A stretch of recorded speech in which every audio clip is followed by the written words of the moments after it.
Assalamualaikum dear students. We are learning science for class 5. बच्चों previous class में हमने advantages of micro organisms discuss किए थे।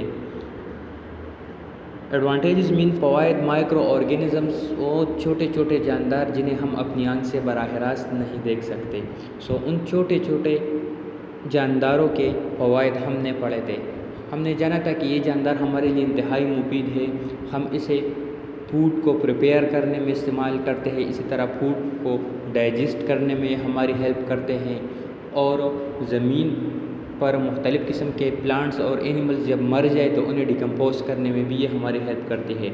इसी तरह सबसे इम्पोर्टेंट न्यूज़, हम इसे मेडिसिन में भी इस्तेमाल करते हैं। माइक्रो ऑर्गेनिजम्स हमारे लिए इंतहाई मुफीद हैं।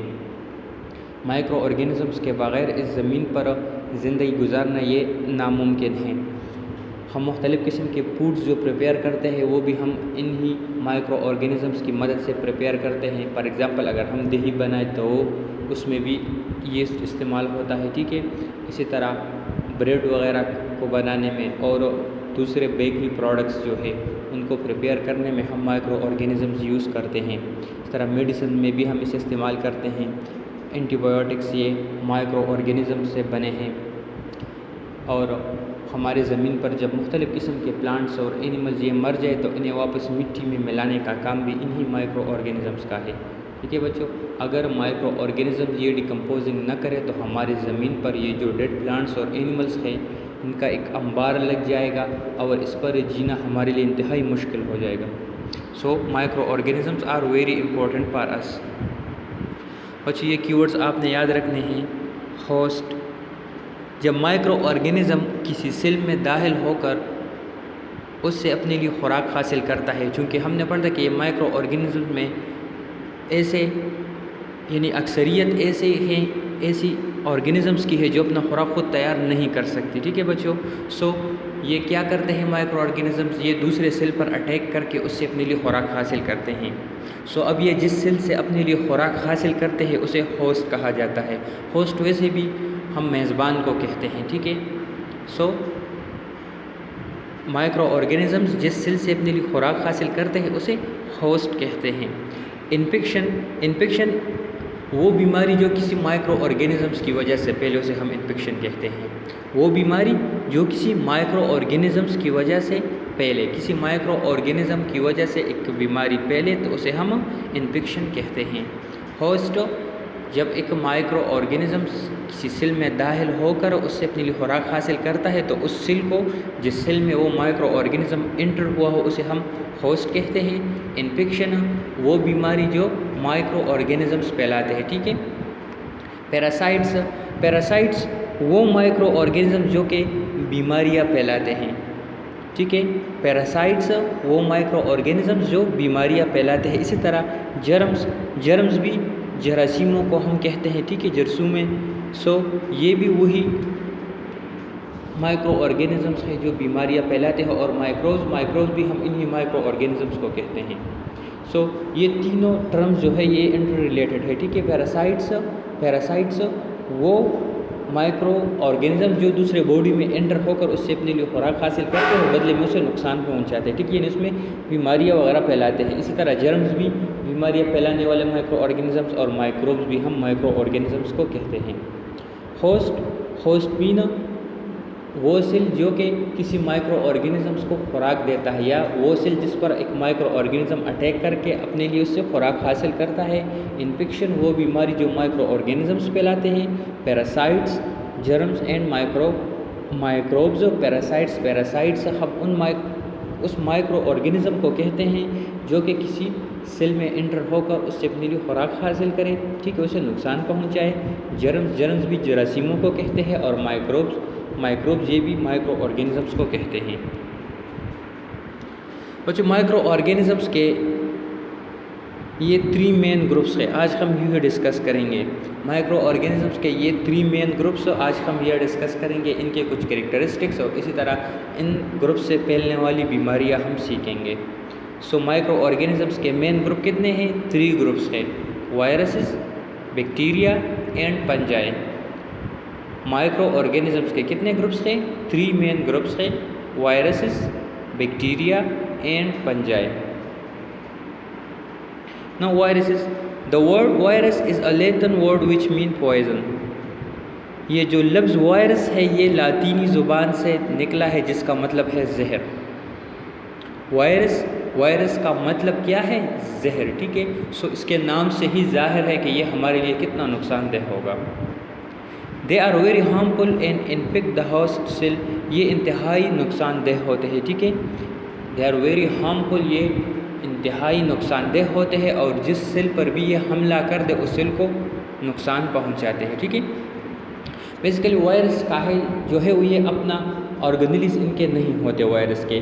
अगर वायरस किसी लिविंग सेल से बाहर निकल जाए तो ये ज़िंदा तो हम इसे नहीं कह सकते, लेकिन ये इस तरह के बिल्कुल क्रिस्टल लाइक शेप में रहता है, ठीक है, किसी बेजान चीज़ की तरह, जो कि ना तो मूवमेंट कर सकता है और ना ही खुद को रिप्रोड्यूस करता है, न कि खुद की कॉपीज़ बनाता है।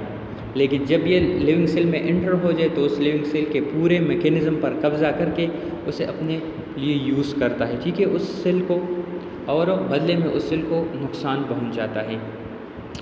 वायरसेस ये इंतहाई नुकसानदेह है। क्यों नुकसानदेह है? क्योंकि ये किसी भी सेल में एंटर होकर उसके पूरे मैकेनिज़्म को अपने कंट्रोल में ले लेता है, ठीक है, और उस सेल को मुकम्मल तौर पर बर्बाद कर देता है। Diseases like measles, mumps, hepatitis, chicken pox etcetera are cause by viruses. ये मुख्तलिफ़ किस्म के डिजीज़ हैं, ठीक है, जिनमें हेपेटाइटिस भी हम देखते हैं कि जो हमारा जिगर है, इन्फ्लेमेशन ऑफ जिगर को कहते हैं। इसी तरह आप देख लें इस बच्चे को, इसके जो पूरे बदन पर मुख्तलिफ़ किस्म के स्मॉल डार्ट्स और रेड डार्ट्स ये जो पैदा हुए हैं ये भी वायरसेस की वजह से हैं। इसी तरह और भी बहुत सारी बीमारियाँ वायरसेस से फैलते हैं। वायरसेस, लफ्ज़ वायरस ये लातीनी ज़ुबान के लफ्ज़ से निकला है जिसका मानी है पॉइज़न यानी जहर, ठीक है। वायरसेस हमारे लिए और प्लांट्स के लिए भी ये जहर है, ठीक है। ये वायरसेस किसी को कोई फ़ायदा नहीं पहुंचाते। जिस तरह के बैक्टीरियाज और फंजाई है, इसमें ऐसे अक़साम है बैक्टीरियाज और फंजाई के जो कि हमारे लिए फ़ायदेमंद हो, लेकिन वायरसेस में इस तरह के कोई भी अक़साम नहीं जो कि हमारे लिए फ़ायदेमंद हो। They are very harmful and infect the host cell, ये इंतहाई नुकसानदेह है और जो होस्ट सेल है यानी वो सेल जिस पर ये अटैक करते हैं उसके लिए इंतहाई नुकसानदेह है। ये बहुत सारे बीमारियों को भी फैलाते हैं। वायरसेस जो है आप देख लीजिए, एक वायरस है, ठीक है, एक वायरस का स्ट्रक्चर है। They are very tiny micro organisms, ये इंतहाई छोटे छोटे माइक्रो ऑर्गेनिज़म्स होते हैं, यानी ये इतने छोटे होते हैं कि इन माइक्रो ऑर्गेनिज़म्स को हम आम माइक्रोस्कोप से नहीं देख सकते। यानी बैक्टीरिया या अमीबा, फंजाई के बहुत सारे ग्रुप्स को हम ये जो इलेक्ट्रॉन माइक्रोस्कोप होता है, ये छोटा सा माइक्रोस्कोप, उसकी मदद से हम इसे देख सकते हैं।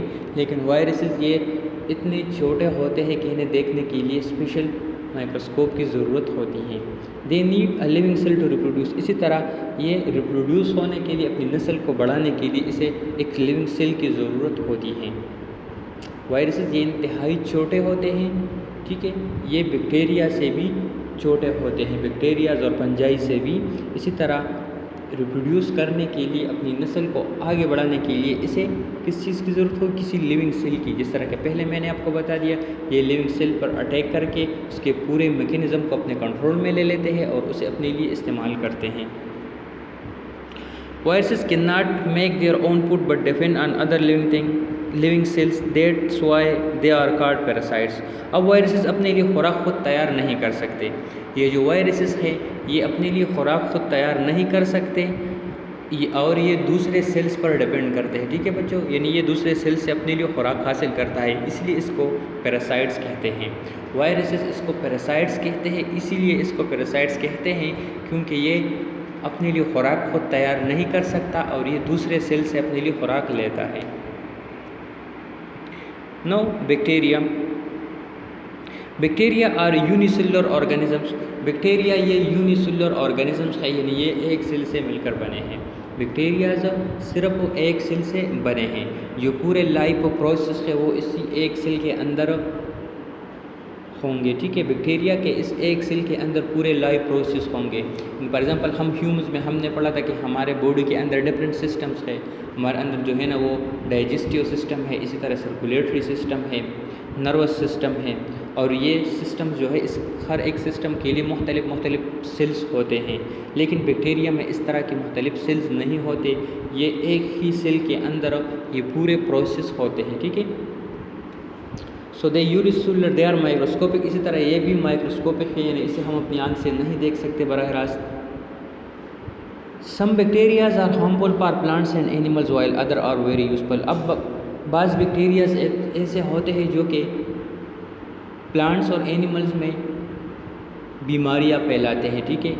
उनमें इन्फेक्शंस फैलाते हैं, प्लांट्स और एनिमल्स के लिए इंतहाई नुकसानदेह होते हैं, जबकि बाज़ बैक्टीरियाज ऐसे होते हैं जो कि मुफीद होते हैं प्लांट्स और एनिमल्स के लिए। इस तरह के हमने पिछले क्लास में भी पढ़ा था कि हमारे जो इंटेस्टाइन है इसमें बाज़ बैक्टीरियाज ऐसे हैं जो कि खुराक को हज़म करने में हमारी हेल्प करते हैं। सो ये हमारे लिए यूज़फुल भी है, लेकिन इसके साथ ही बैक्टीरियाज हमारे लिए इंतहाई नुकसानदेह भी हैं। अक्सर हमारे जो थ्रोट में इन्फेक्शन होती हैं ये इन्हीं बैक्टीरियाज की वजह से होती है। अब जब कोई ठंडी चीज़ खाते हैं ना तो हमारी जो थ्रोट है यानी गला, इसमें इन्फेक्शन हो जाती है। सो ये भी इन्हीं बैक्टीरियाज की वजह से होती है। इस तरह बैक्टीरियाज के डिफरेंट शेप होते हैं, राउंड, रॉड एंड स्फेरिकल, यानी कि बिल्कुल गोल होते हैं। इसी तरह लंबे रॉड की शक्ल में होते हैं और स्फेरिकल, सिलेंड्रिकल भी ये होते हैं।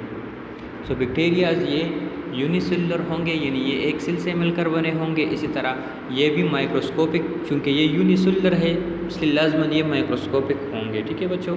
और बैक्टीरियाज में बाज़ बैक्टीरियाज ये हमारे लिए और प्लांट्स के लिए ये फ़ायदेमंद है, जबकि बाज़ बैक्टीरियाज ऐसे हैं जो कि प्लांट्स और एनिमल्स दोनों में बहुत सारी बीमारियां फैलाते हैं।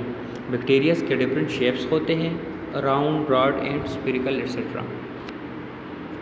आप देख लीजिए एक बैक्टीरिया है, इसी तरह ये भी बैक्टीरियाज के डिफरेंट शेप है, ठीक है। ये रॉड शेप है बैक्टीरिया, अब ये भी देख ले इसे, ठीक है। ये बैक्टीरियाज के डिफरेंट शेप्स हैं।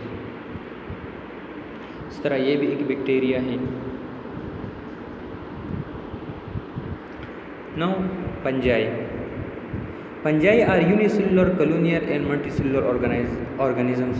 हमने पहले भी पढ़ा था कि पंजाई जो है ये या तो यूनिसेलुलर होंगे, इस तरह इसमें कॉलोनियल और मल्टीसेलुलर ऑर्गेनिजम्स भी शामिल होंगे। पंजाई इसमें यूनिसेलुलर ऑर्गेनिजम्स भी शामिल होंगे, कॉलोनियल और मल्टीसेलुलर, इसमें इसके जो बाज़ मेंबर्स है वो मल्टीसेलुलर होंगे।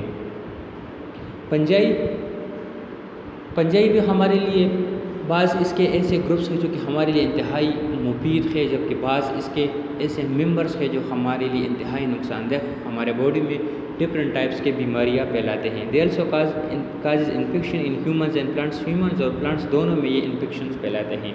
अगर मैं यूजफुल पंजाई की बात करूँ तो जो मेडिसिन में हम एंटीबायोटिक्स इस्तेमाल करते हैं बैक्टीरिया के खिलाफ, तो वो हम पंजाई से हासिल करते हैं, ठीक है।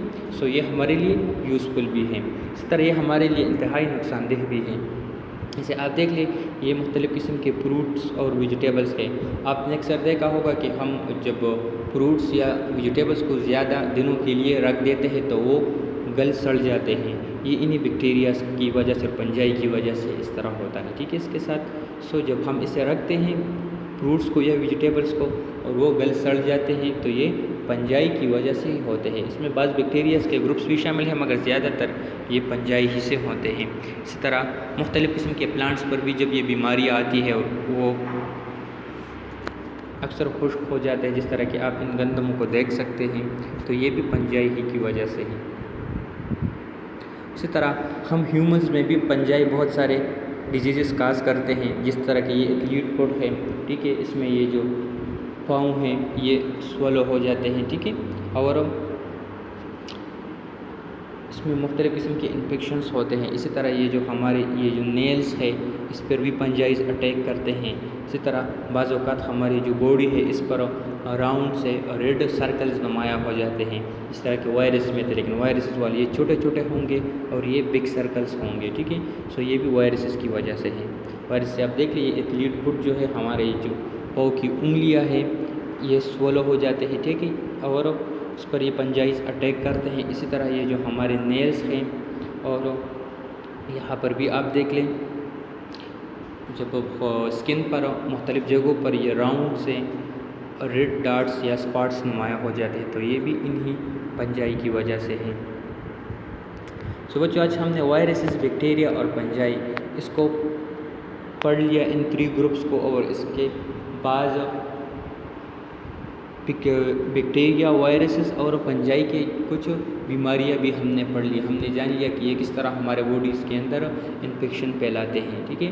वायरसेस तो हमारे लिए कम्प्लीटली ये नुकसानदेह है हमारे लिए, यानी हमारे बॉडीज़ में ये सिर्फ़ और सिर्फ बीमारियां ही फैलाएंगे, हमें कोई फ़ायदा नहीं देते। इस तरह जो बैक्टीरियास है, इसमें बाज़ बैक्टीरियास ऐसे हैं जो हमारे लिए मुफीद हैं, जबकि बाज़ बैक्टीरियास हमारे बॉडीज़ के अंदर इन्फेक्शंस फैलाते हैं। इसी तरह पंजाई, सो पंजाई में भी इससे बाज़ पंजाइज मौजूद है जो कि हमारे लिए इम्पोर्टेंट है। फॉर एग्ज़ाम्पल जैसे हम मेडिसिन में इस्तेमाल करते हैं, इसी तरह पंजाइज के बाज़ मेंबर्स हमारे बॉडीज़ के अंदर इंतहाई सवेयर किस्म के बीमारियां फैलाते हैं। सब बच्चे ये असाइनमेंट्स आपने पूरे करने हैं। What is a virus, viruses क्या है या वायरस से क्या मुराद है, आपने वायरस की डिफिनीशन लिखनी है, ठीक है बच्चों। What is a virus, virus से क्या मुराद है, वायरस का डिफिनीशन आपने लिखना है। Thank you and वस्सलाम।